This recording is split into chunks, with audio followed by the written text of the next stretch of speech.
But yes, so busy testing week this week, next week, Atlas testing both weeks, work keys next week, all kinds of zaniness going on. And after all that's over, it'll be like almost May. We'll be right at the end of the month and go, good gracious, where's everything going? Which means seniors, you don't have much left. What do you got, like 4 weeks right now? Is that right? Let's look at this. Come on, calendar, pull up. This week, yeah, you have 4 weeks today. 1, 2, 3, 4, and then finals Monday and Tuesday, the week after that. So it's zipping right on by. Yeah, senior finals are 4 weeks from today and tomorrow. So that's zipping right on by, and don't have much school after that for the people that are not seniors. So fun.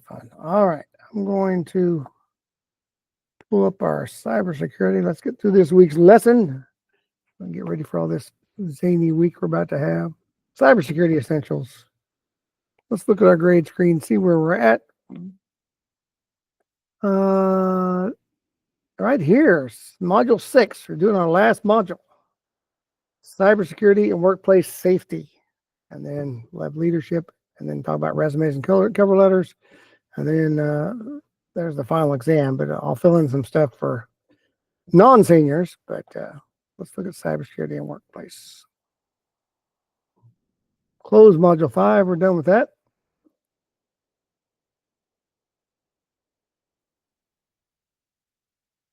How many times have you heard the phrases safety first or better safe than sorry?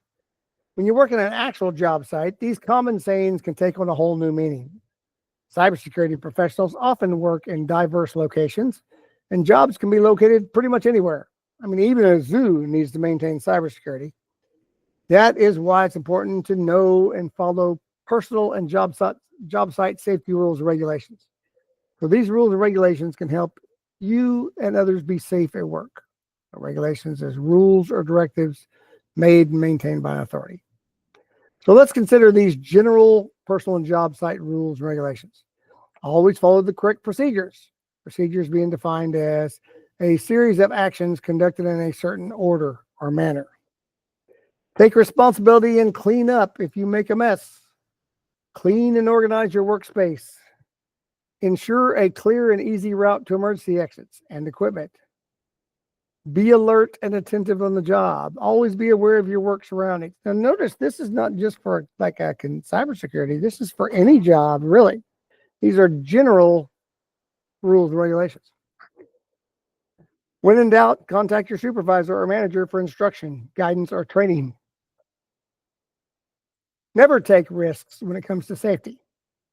Obey safety signs, stickers, and tags. Take short breaks when you keep up a repetitive motion for long periods of time. And sit, stand, or walk with good posture. Report serious injuries to a supervisor immediately and get emergency assistance if needed. Did you know today's computer workstation has few hazards that the typical worker will be exposed to if all the components are working properly? Many injuries or illnesses associated with computer workstation will be of an ergonomic nature and may be difficult to diagnose. That's the study of people's efficiency in their work environment. You know, is your keyboard the right height, or are you putting pressure on certain nerves or ligaments because of the angle of your keyboard? That was really big in the 80s and 90s, and now it's just common. There's a big focus on that. Emergency procedures. Even with safety rules and regulations in place, accidents sometimes happen. So a list of emergency procedures is important. The first few minutes after an emergency are critical.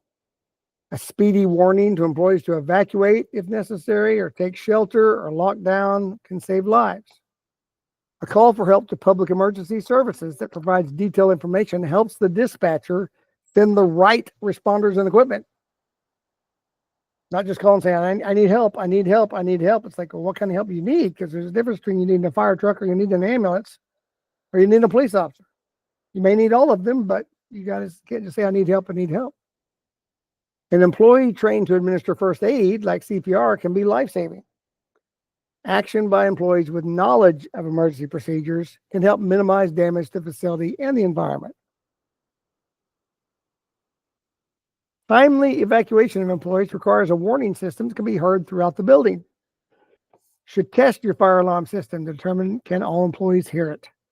Sound the evacuation signal during planned drills so employees are familiar with the sound.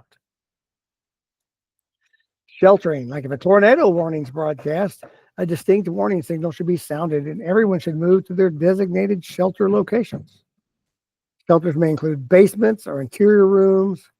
Evaluate potential shelters, and conduct a drill to see whether the shelter space can hold everybody. That's important. Since there may be little time to shelter when a tornado is approaching, early warning is important. Shelter in place. There's times when public emergency officials may order people in the area to shelter in place. You should develop a shelter in place plan. Plans include a means to warn everyone to move away from windows and move to the middle of the building, and warn anyone working outside to enter the building immediately.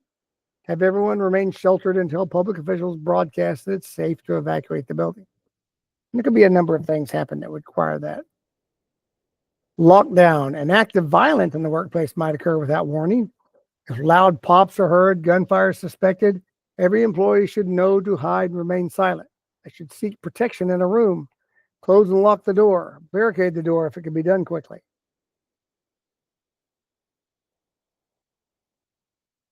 Emergency action plan. In the United States, there are safety standards that must be met in the workplace.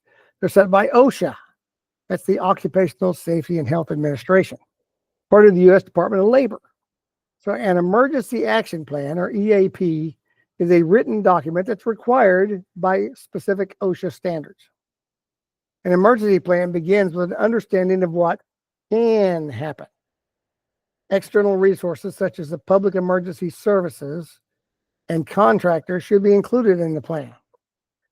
Public emergency services include fire departments that may also provide rescue, hazardous materials mitigation, emergency medical services. If not provided by a local fire department, these services may be provided by a different department or a different agency or a private contractor. So reach out to local law enforcement to coordinate planning for security-related threats. Here's things to consider when you create your emergency response plan. Review organizational needs and create a risk assessment. All right, so what's the worst that can happen? What's our risk assessment? Review hazard or threat scenarios identified during the risk assessment. Assess the availability and capabilities of resources, including people, systems, and equipment available within your business and from external sources.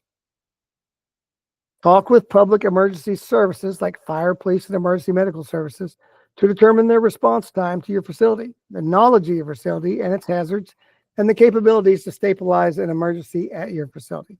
And of course, the bigger your facility is, the more you need to have them in to kind of coordinate and look at your facility so they have a plan. Determine if there are any regulations pertaining to emergency planning at your facility and address applicable regulations in the plan. Because maybe, depending on your type of facility, there may be some special regulations that you need to meet that normal businesses wouldn't. Develop protective actions for life safety, like evacuation, shelter in place, and lockdown procedures.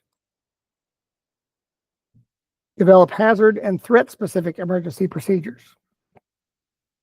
Train personnel so they can fulfill their emergency roles and responsibilities.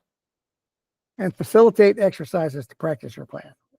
A poorly prepared plan will likely lead to a disorganized evacuation or emergency response, which can result in confusion, injury, and property damage. Okay, page 4, knowledge check. Very short lesson this week. Very, very short. Has anyone ever told you don't cry over spilt milk? Well, it means you can't change the past. That's what they're telling you. So we shouldn't worry about things that we can't undo. Accidents happen to the best of us, but that doesn't mean we can't undo anything about them. The two best things we can do to try to prevent accidents by following safety procedures and to know how to react and handle emergency situations. What does EAP stand for? I love it. Evidence Action Piece. No, it's not an evidence action piece. It's an emergency action plan. Evaluate and proceed. Yes, emergency action plan. What is the benefit of having one?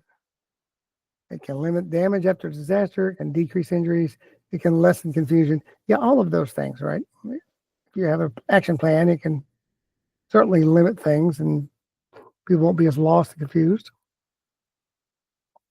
Why should exercises and drills on how to respond to an emergency be practiced? Why should we practice?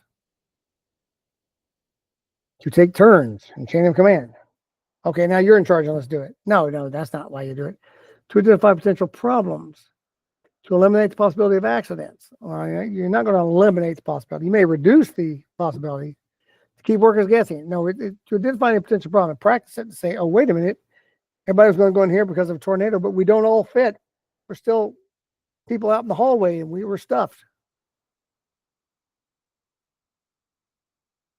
The best way to educate employees about emergency evacuation and safety in the event of a fire is make the fire prevention plan available to all the employees, all of these, conduct periodic fire drills, and train employees. Yeah, certainly all of those are great. Absolutely. All right, let's take a look at our assignment for this week. Again, very, very short. A blank is a series of steps conducted in a certain order or manner. And we saw that. That's one of those I clicked and it popped up a little definition. In which emergency procedure would an employee move to a basement or an interior room in the event of a tornado warning? All right. Which documents required to include specific OSHA standards? Why should exercises and drills be used to train employees? The blank is responsible for overseeing and regulating worker safety. All right.